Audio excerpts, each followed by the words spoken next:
Hello everyone, welcome back to my channel. আশা করছি সকলে খুব ভালো আছেন।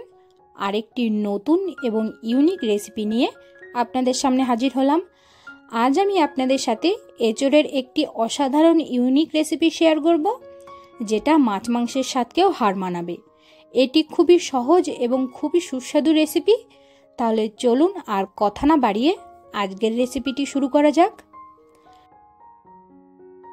আমি এখানে একটা এঁচোড় কেটে ধুয়ে নিয়েছি। আমি এঁচোড়গুলোকে মিডিয়াম সাইজ করে কেটে নিয়েছি। এবার এতে দিয়ে দিচ্ছি হাফ টি স্পুন লবণ, হলুদ,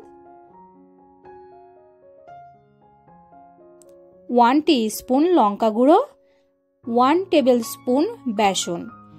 এই গুঁড়ো মশলাগুলো দিয়ে আমি ভালো করে মাখিয়ে নিচ্ছি।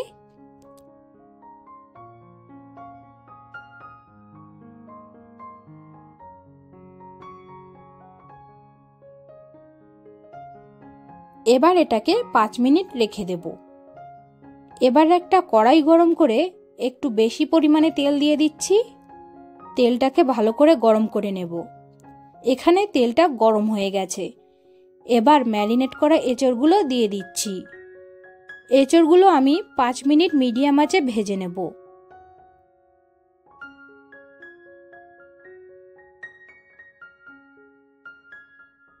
এখানে এঁচোড়গুলো ভাজা হয়ে গেছে।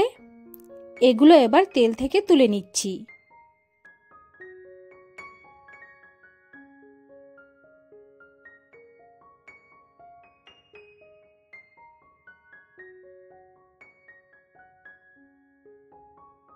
এই একই তেলে দিয়ে দিচ্ছি দুটো কেটে রাখা আলু। আলুগুলো আমি হালকা করে ভেজে নেব।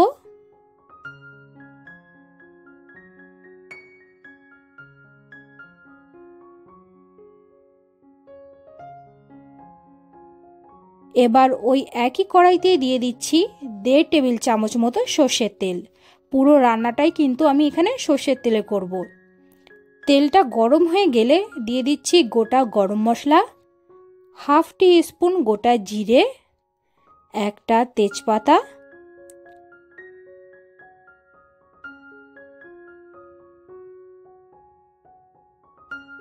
মশলাগুলো থেকে একটু গন্ধ বের হলে এবার দিয়ে দেব একটা কেটে রাখা পেঁয়াজ। পেঁয়াজটা বাদামি করে ভেজে নেব।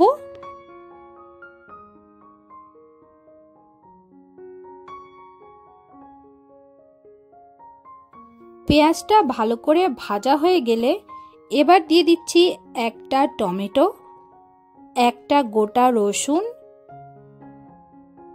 4টে কাঁচা লঙ্কা, স্বাদ মতো লবণ, 1 টিস্পুন জিরে গুঁড়ো, হাফ টি স্পুন হলুদ,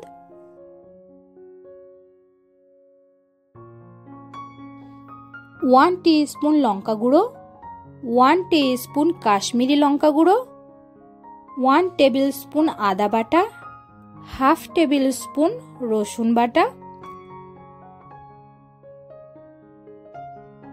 এবার মশলাগুলো দিয়ে আমি 5 মিনিট ভালো করে কষিয়ে নেব। আমি একটু জল দিয়ে মশলাটাকে কষিয়ে নিচ্ছি।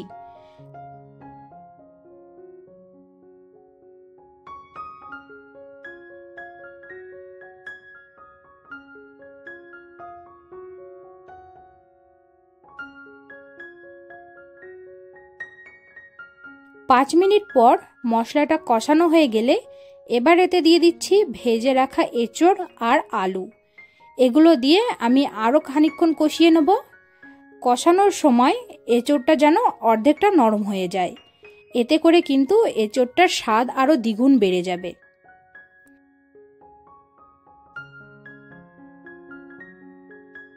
এঁচোড়টা যত ভালো করে কষানো হবে, এঁচোড়ের স্বাদও কিন্তু ততটাই ভালো হবে।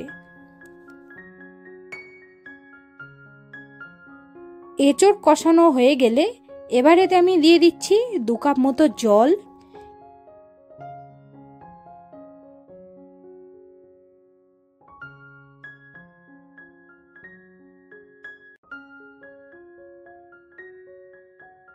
এবার এটাকে ঢেকে রেখে 15 থেকে 20 মিনিট সময় ধরে রান্না করে নেব, যাতে এঁচোড়টা পুরোপুরি নরম হয়ে যায়। 15 মিনিট পর এখানে এঁচড়গুলো ভালো করে নরম হয়ে গেছে।